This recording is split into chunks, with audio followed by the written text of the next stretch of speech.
Bonjour et bienvenue à toi dans le podcast Oser sa voix qui t'aide à faire de ta voix ton allié numéro 1. Je m'appelle Mélanie, je suis coach vocal et thérapeute et ma mission c'est d'accompagner les personnes qui manquent de confiance en elles à se connecter à soi par le biais de la voix. Ici, je te partagerai toutes mes connaissances autour de la voix, que ce soit de la technique vocale, mais tu comprendras qu'à mes yeux, la voix, c'est beaucoup plus profond que de la technique vocale, ça touche à l'être. Donc tu pourras entendre tous mes conseils, toutes mes introspections autour de la voix et tout ce que j'ai pu apprendre jusqu'à maintenant sur mon chemin. Ensemble, je nous souhaite de conscientiser un peu plus chaque jour qui nous sommes. Éveillons ensemble notre plein potentiel. Incarnons notre essence et prenons notre place, vocalement et physiquement parlant. Ensemble, transformons-nous. Allez, c'est parti. Bonjour à toi et bienvenue dans ce nouvel épisode autour de la voix. J'espère que tu te portes à merveille. Je suis absolument ravie de pouvoir enregistrer tous ces épisodes. C'est avec beaucoup de joie et de cœur que je le fais. Et donc aujourd'hui, j'aimerais te parler de la progression dans le chemin de la voix. Alors pourquoi la progression ? Tout simplement parce que on imagine souvent le haut, le sommet de la montagne, le résultat final, et on oublie parfois de voir toutes les petites étapes qui sont à franchir avant d'arriver au sommet de la montagne. Et je ne sais pas si ça t'est déjà arrivé. Pour ma part, oui. Et c'est souvent source de fatigue, de perte d'énergie, de démotivation et même parfois de périodes de frustration. Quand on regarde une personne, on peut même parfois se dire « Oh waouh, mais cette personne, elle est arrivée exactement où j'aimerais être. » Et ça a l'air tellement facile pour cette personne. Et au final, pareil, on voit le résultat final, mais on n'a aucune idée du chemin qu'a parcouru la personne qu'on est en train d'admirer. Et c'est important de pouvoir remettre, je trouve, les choses dans le temps pour pouvoir se rendre compte que chaque personne est sur son propre chemin d'évolution, sur son propre chemin de progression et qu'on a tous un rythme différent et que c'est OK avec ça. Pour ma part, par exemple, j'en parlais d'ailleurs avec une de mes élèves, Amandine, et qui est devenue une de mes amies aujourd'hui.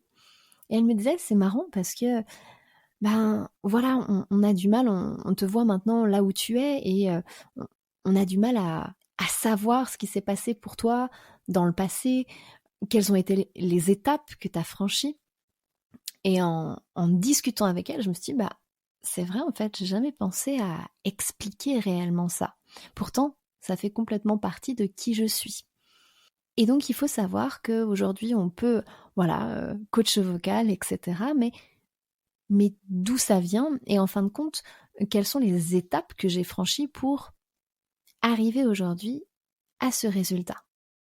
À savoir que je ne suis pas au résultat final de ce que je souhaiterais. Bien évidemment, on a tout le temps des nouveaux objectifs, etc. Et c'est normal.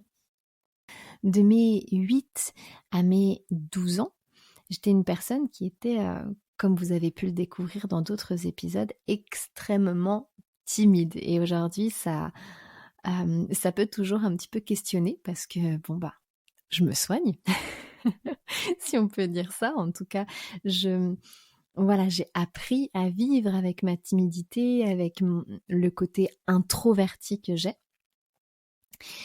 Et aujourd'hui, ce côté timide transparaît beaucoup moins.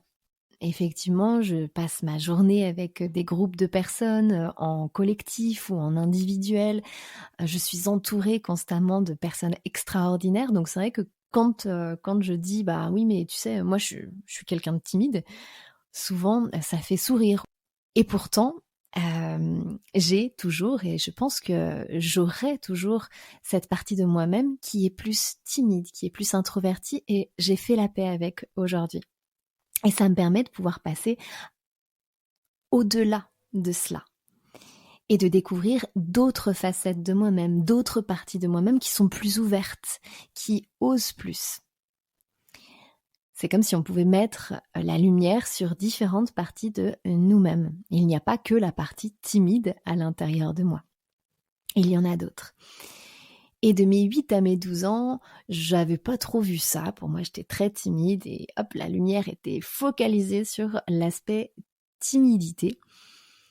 Pourtant, j'ai quand même réussi à chanter, j'ai réussi à faire de la scène, etc., etc.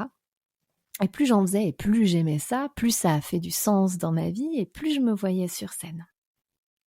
Par contre, il y avait une gestion du stress qui était énorme pour moi puisque j'étais vraiment pas bien quand je montais sur scène. J'avais un stress immense et c'était accompagné d'un manque de confiance en moi. Du coup, il y a certaines scènes, forcément, quand je montais sur scène, il y avait un immense trac qui était parfois à la limite du supportable. Puis de mes 12 à mes 18 ans, j'ai continué à faire des spectacles, à monter sur scène, etc. J'ai commencé à apprendre un petit peu plus qui j'étais. J'ai aussi appris à mieux gérer ma voix, donc à travers de techniques, au travers de scènes, de spectacles, de personnes que j'ai rencontrées. Et donc, j'ai cheminé de cette manière en prenant un petit peu confiance en moi, bien qu'il y avait tout le temps cette grande timidité, ce côté introverti qui prenait énormément de place chez moi. Là où il y a eu un déclic, je pense, c'est quand j'ai commencé à faire mes études dans la comédie musicale. J'ai suivi l'école qui s'appelle l'AICOM, l'Académie internationale de comédie musicale à Genève et à Paris. Et à ce moment-là, c'est vrai qu'on passait toute notre journée de 8h30 à 17h à chanter, à danser, à faire du théâtre. C'est devenu un vrai pilier dans ma vie. Et plus j'en faisais et plus j'ouvrais mon cœur, plus j'ouvrais mon corps, plus j'osais, plus je me lançais et j'expérimentais. C'est à ce moment-là où je me suis dit, mais en fait, tu peux le faire. En fait, c'est pas si dur que ça. Il y a eu des déclics, il y a des croyances qui sont parties et ça m'a fait énormément de bien. Et j'ai continué, une fois sortie de cette école, j'ai décidé d'enseigner et là, pour pouvoir compléter mes études, j'ai fait mes études dans le développement personnel. J'ai continué tout ce processus et j'ai commencé à enseigner.